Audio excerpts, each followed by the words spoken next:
Magandang araw po mga kababayan. Ang nakikita po ninyo ay isang masterpiece. Whole chicken adobo, di ba? Napakasarap.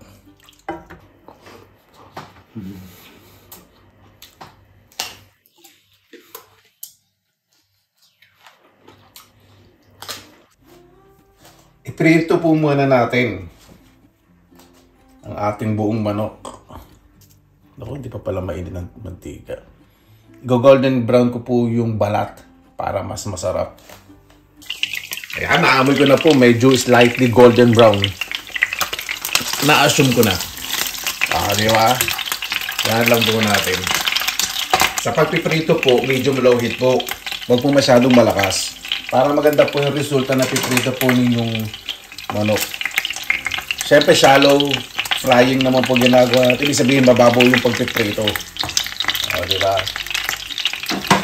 Pag ganyan, tahimik na yung boses ko. Tahimik ba? Ibig sabihin hindi na po masyado kumikislot yung mantika. Ilagay na po natin yung bawang. Diba? Ilagay po natin sa buong gilid at ilalim itong manok.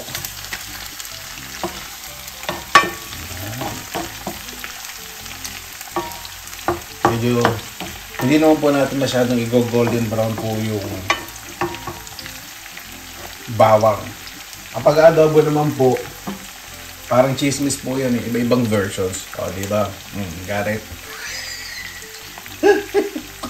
Tignan po natin mag-golden brown. Ayan, medyo slightly golden brown na po ang ating manok. Lagyan na po natin ng tubig. Lagay tayo ng konting asin.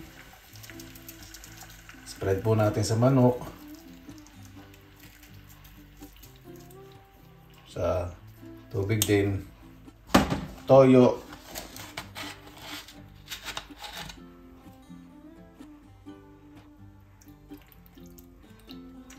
Ayoko po na masyadong maalat.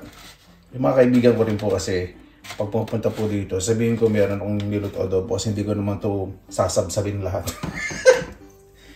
At syempre, paminta dito sa sarsa o sa may sabaw natin lalagay. Pag ganyan na po, takpan po muna natin. Yan. Hintayin po natin kumulo at maluto po yung manok. Alam po ninyo, ang adobo pag niluluto po ng ibang lahi, di ba dapat matuwa tayo? Dapat masaya tayo dahil nakikilala yung pagkain natin. Pero pag niluluto ng ibang lahi at may ginawang ibang versions, magagalit yung iba, mumurahin. Sabi ng bobo mo, taka mo, hindi ganyan, ganitong, huwag ka na magluto. Babash na ng ibabash. Ay nga po, hirap, di ba? Pwede naman tayo mag-comment na masarap yan niluto mo, pero ito talaga yung traditional sa Pilipinas. Pwede natin sabihin, salamat sa pag-appreciate. Thanks for appreciating our cuisine in the Philippines. Di ba? Ganon. Parang pagluluto ng adobo, sigurado meron na naman magmamaroon at hindi matutuwa. Ganyan po. Sa mga taong hindi masaya sa buhay, lumayo muna kayo. Yan po yung mga aswang sa social media. Imbis na magpakita ng concern, makilala yung pagkain. Kaya sinatawag yung pagkain natin underrated eh. Kasi imbis na lutuin uli ng ibang lahi, yung ibang putahe para, ibang recipe na para gayahin, natatakot na sila. Kasi ibabash na naman ng ibang mga Pilipino, di ba? Ay, nako. Paano sisikat ng pagkain natin, di ba? So, kaya sa mga magtatayo ng mga restaurants sa ibang bansa, paano makilala ng Filipino food? Siyempre sa mga binas natin, nakumahan dyan kasi mga Pilipino ganyan. Pati pagka-Pilipino natin, nadamay. Ayan. Pag namumutla na po, yung kaharap yung marites, pwede nang bali-balik ta rin yung kwento. Hindi, ito. Pag namutla, nahuli na mali pala eh. Nakwentuhan na kayo ng tama eh. Tapos yung kwento yung marites na mali. Ito po, ibig sabihin itong pag namutla na, bali-balik ita rin po ninyo. O, diba? Dahan-dahan po para hindi madurog ang balat. Yun po iniingatan natin eh, yung balat. Ayan. Baligtarin po natin uli. Oh, may narinig akong nag-comment. Alin ang kwento, kuya? Hindi, ito. Itong utak ng kahatabi ko. Hindi. Kala mo talaga magka-chismisan, ano? Dahan-dahan lang po. Mas maganda po talaga gumamit ng wooden spoon para hindi masira. Di ba?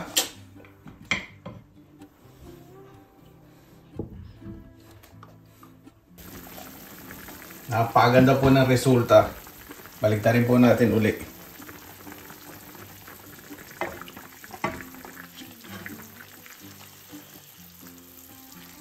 O, di ba? Lalagay na po ako ng suka. Huwag niyo po inidiretso sa manok yung suka. Mamumutla po. Diretso niyo po dun sa sarsa. At huwag niyo po tatakpan at huwag niyo hahaluin. Kasi yung paklang lasa, hindi po masarap. Yung parang may maaligas-gas yung suka, parang hilaw. Hayaan niyo pong mag-simmer o kumulo po hanggang sa matuyo. At palipaliguan niyo po yung manok para kumapit po yung lasa ng sarsa. Di ba?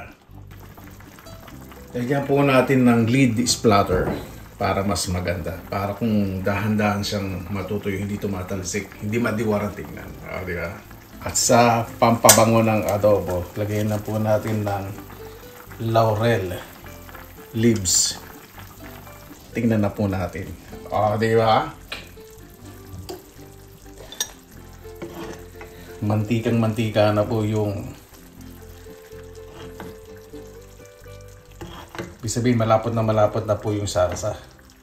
Okay na po yan, di ba? Napakaganda po ng resulta. Ayan po yung naidudulot po ng medium low heat. Hindi naduro yung ating manok.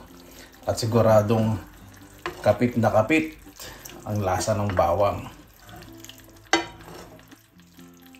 At yung sarsa, lumapot. Kapag binuhos nyo sa manok, kumakapit.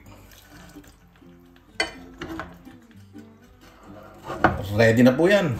Patutihan ko lang po ng bahagya po. Kaya na po tayo. Mabuhay! Yan! Maraming salamat naman po sa Panginoon. Kaya sama-sama na naman po tayo. At ang hapon na po medyo late na. Pasado alas 11 na po ng gabi. Dahil marami pong inasikaso at nilaag ngayon. Bago po tayo sa pasalamatan po muna natin ang Panginoon. Panginoon, maraming salamat po sa biyaya niyo po sa amin sa araw na ito na bawat isa po safe. Kung malayo po sa kanilang mga mahal sa buhay, hinihiling ko po o hinihiling po namin na kanilang kaligtasan ay maging maayos po sa araw-araw. Kayo na po bahala po sa amin. Sinusuko na po namin sa inyo at sa kalan ni Jesus. Amin. Diba? Nagluto po kanina. Yan, adobo.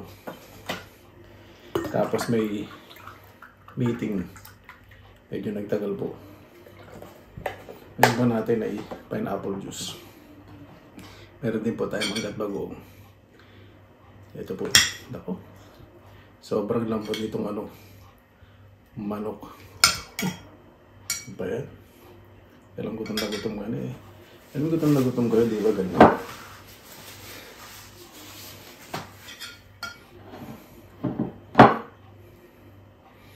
Matog ako. Napapansin niyo po.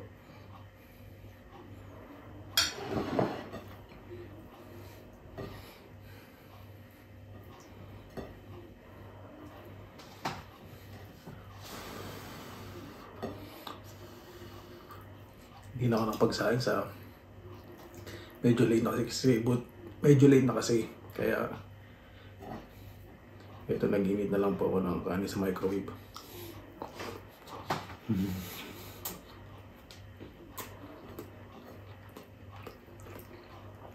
Napakasarap kasi napakarami pong bawang.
Pag nakita po ito ng mga kaibigan mga Finns, bukas pupunta po rito yun. Paborito po nila adobo eh. Sa lahat ng Filipino food, adobo, ang paborito po nila. Susunod, lumpiang Shanghai. Pangatlo yung pansit.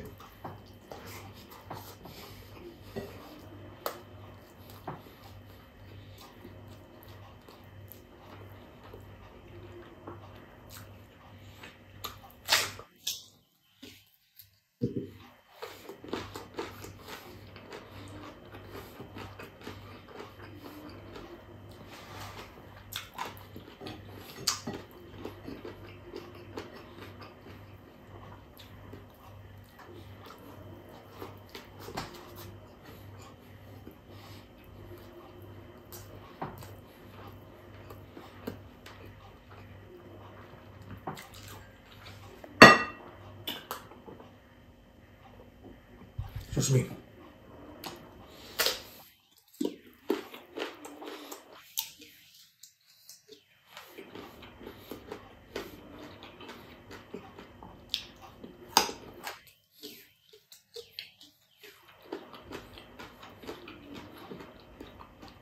Napakalambot ng adobo.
Ayoko po ng sibuyas sa adobong manok.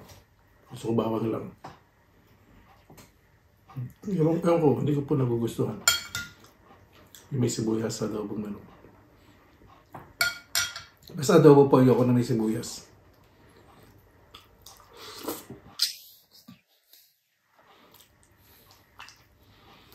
Yung adobong karne po, kahit anong karne ha. Ayoko pa ng sibuyas.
Buti nakabili ko ng mangga. Yan po, medyo mura pa.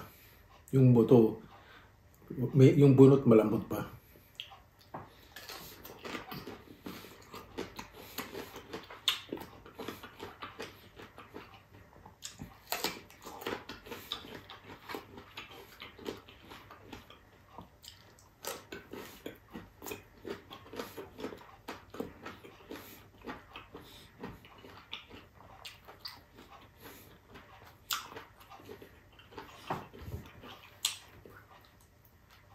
May konting bunot.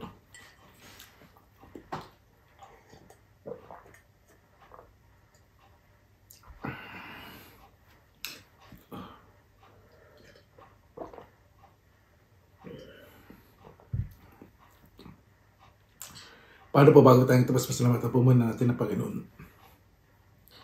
Panginoon, maraming salamat na po sa biyaya binigay po sa amin sa araw na ito, na may bawat isa po ay mas maging mabuti sa kapwa, mapagmahal, mapagbigay, at maunawain. Kayo na po bahala po sa amin, sinusuko na po namin sa inyo lahat sa kalan ng Jesus. Amen. Paano po, maraming salamat na po sa inyong oras sa ilan sa pinilangalakbay. Basta lagi po tayong positive vibes, good vibes. God bless, ingat po lagi, magandang araw. Labanan!